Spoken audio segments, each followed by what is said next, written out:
My mother and father married during the Great Depression of the 1930s. And life was really, really difficult those days.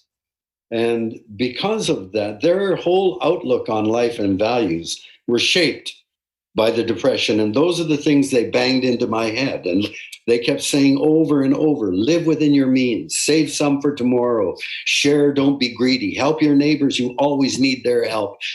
And you have to work hard for money to buy the necessities in life.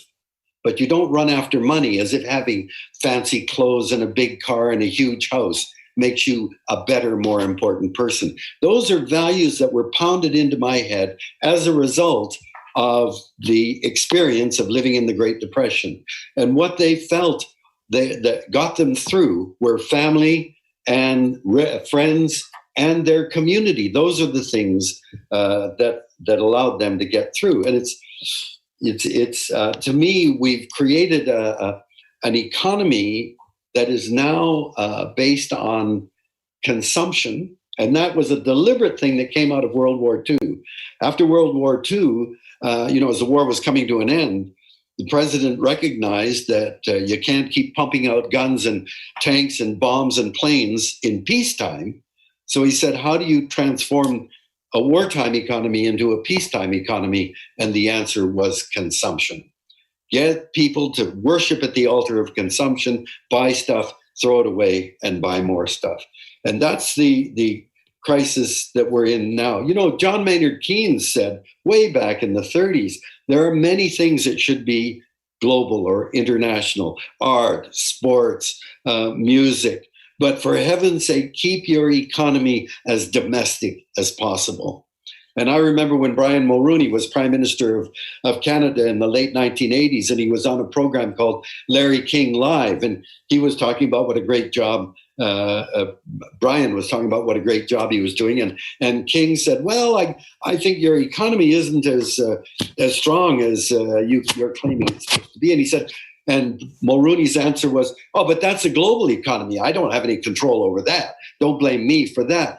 Then if he gets elected Prime Minister of Canada, why does he rush in to get free trade and to get involved in a global economy? If in doing that, you lose control over the whole thing. I met during the late 80s when Canada was debating whether to have free trade with the United States. And one of the eminent economists in Canada was saying, if we don't have free trade with America, Canada will be an economic basket case. And I thought, what the hell's going on? So I met an eminent economist in the United States named Kenneth Boulding. And I said, Kenneth, we're in danger now of becoming an economic basket case without free trade. And he said, if you want to understand how wealthy your country is, just try this thought exercise. Imagine you go to bed tonight, you wake up tomorrow, and the world has disappeared except for your country and 200 miles of ocean. Would you starve? Canada is one of the breadbaskets of the world.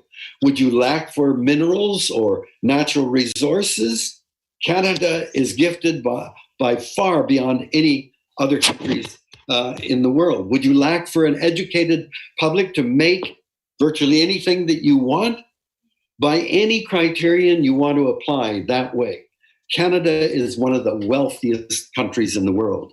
And yet globalization makes us an imminent basket case. This doesn't make any sense to me at all. And so it seems to me that we've got to start thinking hard. Although we gather food from the sea, we still have to buy things at the store on this island. And I buy tomatoes and lettuce and coffee and tea. And I know that none of that is being grown in Canada. We have a food chain in Canada that's 6,000 to 7,000 miles long.